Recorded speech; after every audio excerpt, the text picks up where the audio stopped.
보고서 읽어볼래? 구독과 좋아요.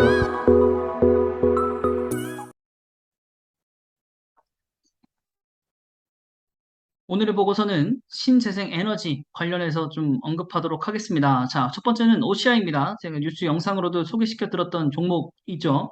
자, 2분기 동사회 같은 경우는 매출액이 1조 551억 원 정도이고 영업이익은 1,810억 원입니다. 자, 컨센서스를 하회하는 실적을 좀 거뒀고요. 그 이유 중에 하나는 이제 정비와 더불어서 이제 말레이시아 폴리실리콘 설비의 일부 라인을 정비를 했고요. 또한 화물연대 파업으로 인해서 열병합 발전소의 조기 정비 실시 등이 손익에 영향을 미쳤기 때문이라고 합니다. 사실 일시적인 악재라는 얘기뿐입니다. 자, 올해 세계의 태양광 설치량 같은 경우에 전년 대비 30% 이상 증가할 것이라 보고 있고 중국 실리콘 신규 증설 물량의 공급이 예상보다 적은 반면 또 웨이퍼 업체들의 높은 가동률과 증설 가동으로 인해서 수급 불균형이 일어날 것으로 보이고 있습니다. 그래서 폴리실리콘 가격에는 강세의 흐름이 이어질 것이고 6월 신장 지역 폴리실리콘 제조사 사고 이후에 3분기에는 중국 주요 실리콘 업체들의 정비 강화가 예상됨에 따라서 또 부족 현상이 심화될 가능성도 또 현재 남아 있다고 합니다. 자, 그런과 동시에 OCI 같은 경우에는 말레이시아 소재 종속회사에서 또 3분기 기준으로 3만 5천 톤으로 5천 톤에 대한 수요 캐파를 확대를 했습니다. 올해 하반기 캐파가 증설 효과가 본격화되면서 실적 개선에 대한 가속화될 가능성도 있다라고 하고 올해 또한 실적을 기반으로 했을 때 PR이 4.400 정도로 지금 되어 있어서 지금 주가상으로도 매력적이다라는 거고 한 가지 더 말씀드린다면 지금 OCI 같은 경우에는 이제 그 중형주에서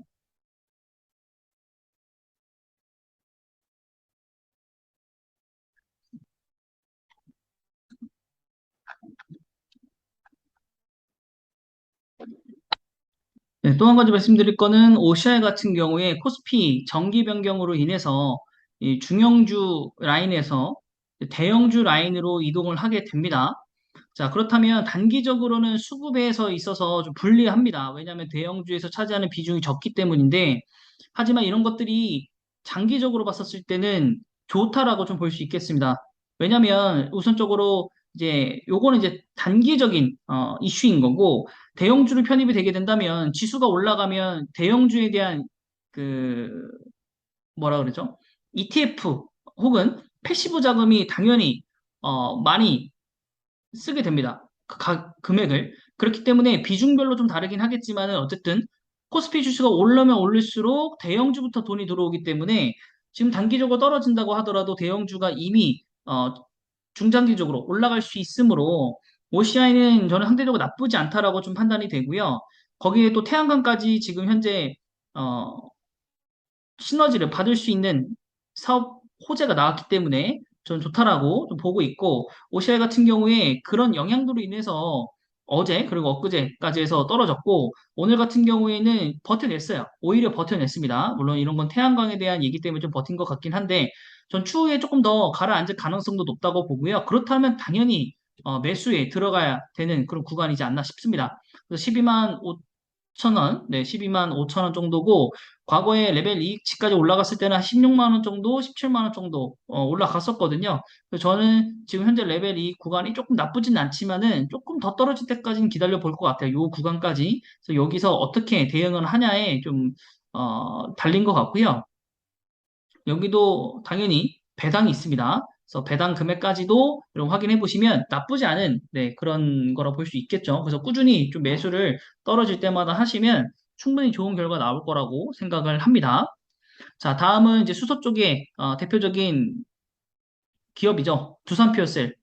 자, CHPS 시장의 수혜자인데요. 이것도 과거부터 계속 나왔던 얘기거든요. 정부가 수소 발전으로 생산된 전기를 의무적으로 구매하는 총정수소 발전 의무화 제도를 도입을 합니다. 그래서 수소 경제 육성과 그다음에 수소 안전관리 법률 개정안이 올해 5월 국회 본회의를 통과를 했었고요. 그것 때문에 수소주들이 잠깐 반등을 했었었고, 지난 6월 10일에 공포됨에 따라서 6개월 후부터 본격적으로 시행이 됩니다.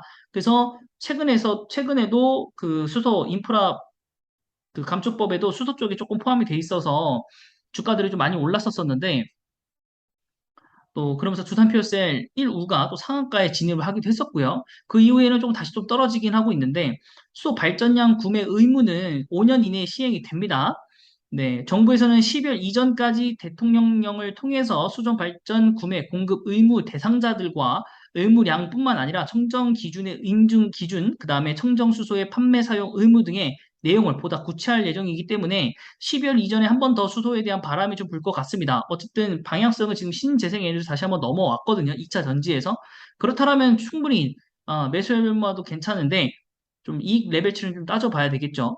자, 수소 복합 충전소 적용이 가능한 트라겐 모델을 실증을 거쳐서 상용할 예정인데요. 선박용 연료 에너지, 연료전지, 그 다음에 모빌리티 파워팩 등을 신사업으로 추진을 하고 있습니다. 기존에 FAC 같은 기술 외에도 어, SOFC 기술에 확보를 하고 있고 이런 경우에는 2023년도 그 다음에 선박 같은 경우 발전용 같은 경우 2024년도, 2025년도까지 꾸준히 상업할 예정이라고 하니까 이쪽 부분들도 여러분 잘 봐두시면 참 좋은 투자가 될 것 같은데 우선적으로 우리가 확인해 봐야 되는 건 두산 퓨어셀이 현재 가격대가 어떻게 되느냐가 제일 중요하겠죠. 2.75% 내렸는데 여기도 엄청 올랐죠 지금. 엄청 올랐어요. 엄청 올랐어. 여기는 지금 사기가 좀 어렵죠. 어렵고 사실 좀 두렵죠. 다시 한번 떨어질까 봐. 수주가 관심이 없어 정말 많이 떨어지니까. 그래도 지금 현재 올라간 만큼 또 올라갈 수 있다는 희망도 갖고는 있습니다. 하지만 여기는 지금 조금은 힘들지 않을까라고 좀 생각이 듭니다. 네, 재무제표로 봤을 때는 이제 3분기가 좋게 나온다면 이대로만 나온다면 좋을 것 같고 근데 만약 요거를 좀 안 하신다면 수소 종목도 많기는 한데요. 이제 같은 퓨어셀이긴 하지만 여기 이제 가정용이거든요. 그래서 가정용 SPSL 같은 경우에도 레벨 이익치적으로는 많이 올랐어요. 근데 이제 두산 퓨어셀처럼 이렇게 오르진 않았잖아요. 그래서 올라간다면 SPSL이 결국엔 나중에는 올라갈 거라 보고 최근에도 두산 퓨어셀과 SPSL이 동시에 올라갔을 때 SPSL이 좀 더 오래 길게 올라가는 모습을 확인을 할 수 있었습니다. 네. 그리고 저는 이 종목에 좀 많은 금액을 좀 투자가 되어 있는 상태입니다. 뭘 보고 투자한 건 아니고, 네. 유상증자나 이런 것들 때문에 또 물타기 하다 보니까 좀 많이 사게 됐는데, 네, 어쨌든 꾸준히 잘 갔으면 좋겠습니다. 네, 그래서 아마 이때부터 산 것 같은데, 네, 저도 거의 한 2년 정도 지금 꾸준히 물려 있다고 보시면 되고, 중간중간 한 번 정도 이제 이익 레벨치까지 올라오긴 했었는데, 고민하다 못 파니까 또 시간이, 세월이 이렇게 흘렀네요.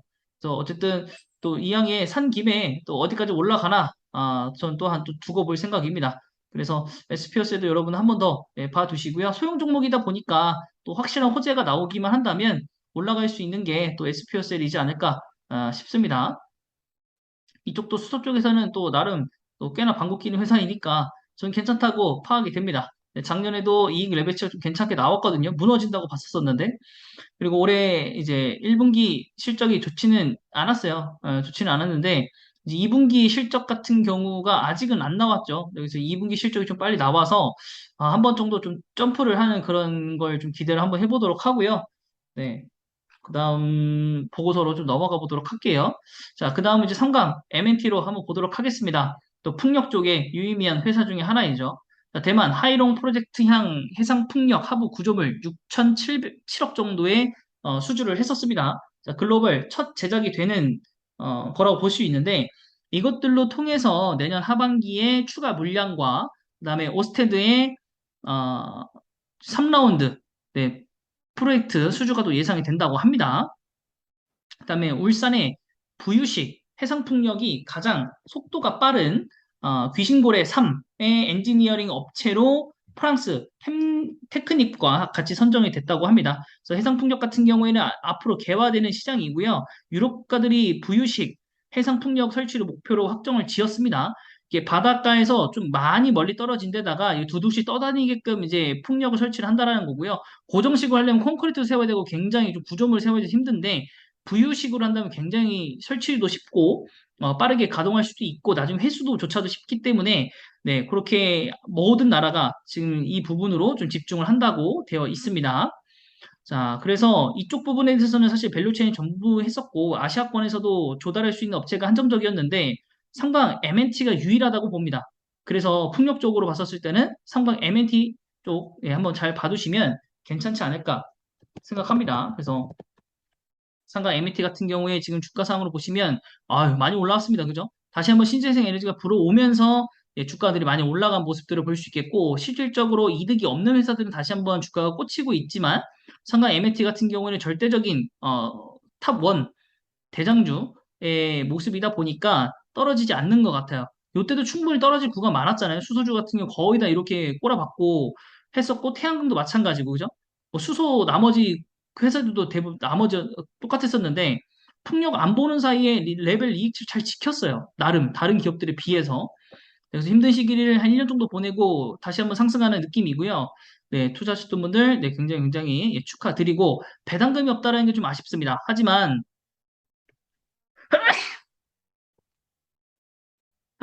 재무제표 쪽을 보시면 굉장히 좋다라는 걸 여러분들 알 수 있겠고, 네, 좋네요. 네, 그 상황 MNT도 여러분 매수 한번 해보시기 바라겠고, CS 윈드 같은 경우 10만 원 정도 목표 주가 잡고 있는데, 2023년도에 10년 이상의 본격적으로 투자될 돈이 약 2조 달러라고 보고 있습니다. 그래서 그린 빅뱅을 가져오기에 충분하다라고 되어 있고, 두 시장 모두 연간 풍력 설치량이 호황기 대비 2배 이상 커질 것 같고 또 포르투갈과 터키 공장을 통해서 유럽 시장에 직접 생산 기지를 운영하고 있으며 베트남 공장 유럽 수요에도 대응할 수 있고 세계 최대의 단일 풍력 타워 공장도 보유하고 있다고 합니다. 또 인플레이션 감축법이 통과가 되면 지원들이 확정되기 때문에 내년부터 설치량이 본격적으로 높아질 것이고 그거에 따라서 보너스 설치 수요 확대가 클 것이다. 그래서 올해는 되게 좋지 않겠지만은 앞으로는 이런 부분들이 좀 매출액이나 영업이익 등이 많이 나올 것 같고 CS 베어링으로부터도 매년 턴어라운드가 될 것 같다. 그 이유 중에 하나는 베트남 쪽이 이제 그 해상 운임이 되게 비싸서 못 갔는데 이제는 이제 BDI가 하락을 하면서 베트남 공장 물량이 확대가 되기 때문에 또 내수도 대폭 확대가 될 것이고 그래서 꾸준히 좋은 뉴스밖에 없다라고 보고 있는 게 CS 윈드의 입장입니다. 그래서 CS 윈드 마지막으로 좀 확인해 보시면 오늘 3.51% 올라갔고 와 굉장히 많이 올라갔습니다. 상당 MNT와 함께 정말 많이 올라갔고 여기도 주가 차트가 비슷하겠죠. 네, 그래도 여기 많이 내려왔었네요. 많이 내려왔다가 올라간 모습이고, 근데 월봉 한번 확인해 볼까요? 월봉상으로 봤을 때도 여기는 그때 올라갈 때 너무 급하게 거기도 많이 올라갔거든요. 이익 레벨치 못 지키고 내려왔다가 지금 다시 한번 올라가는 느낌이라서 이 부분에서는 좀 매수가 조금 두렵긴 합니다. 시가총액 3조라고 하더라도 물론 기관에서 엄청나게 밀어주고 있긴 하지만 또 한번 들어갔을 때 물리는 걸 경험하기 싫기 때문에 일반 투자자들이 좀 쉽게 들어갈 수는 없을 정도의 주가치까지 이미 올라왔네요. 네, 그래서 신재생 에너지 쪽에서 우리가 보자면, 굳이 보자면, OCI밖에 없어요. 여러 가지 이유 중에서 장기적으로 투자할 수 있고, 안전하게 좀 마진을 남길 수 있는 건, 제가 봤을 때는 OCI밖에 없고, 그게 아니라면 SPSL밖에 없습니다. 물론 이거 이외에도 수소 관련주, 그 다음에 풍력, 뭐 CS 베어링도 있고, 또 태양광 쪽에서는 다른 쪽, 하나 솔루션도 있고, 여러 가지 회사가 있지만, 많이 올랐기 때문에, 몇 개 안 남았다는 얘기인 거죠. 그래서 우리가 어떤 종목들 올라간 것도 올라갈까를 보기 전에, 그냥 안 올랐던 거를 그냥 아싸리 매수를 해도 나쁘진 않을 것 같아요. 그죠?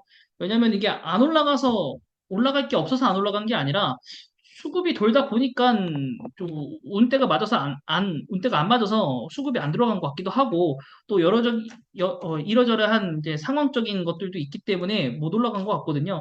그래서 우리가 두 가지 종목 정도 좁혀서 특히 이제 SPS 같은 경우에 제가 매수하고 있었던 종목이기 때문에 여러분들이 조금 의심할 수 있으니까 OCI 쪽이 조금 더 좋지 않을까 좀 개인적으로 좀 판단이 됩니다. 네, 그래서 여러분들 아까도 말씀드렸지만은 배당 이쪽에 좀 관련해서 자꾸 테마성에서도 배당과 좀 연결지어 생각을 하시려고 하시면 오히려 높은 종목을 사기보다는 배당을 좀 주면서 이익 레벨치가 좀 아래에 있는 주가가 좀 아래에 있는 회사들을 좀 매수하는 게 더 큰 도움이 되지 않을까 개인적으로 생각하고 있습니다. 네, 이번 영상은 여기까지입니다.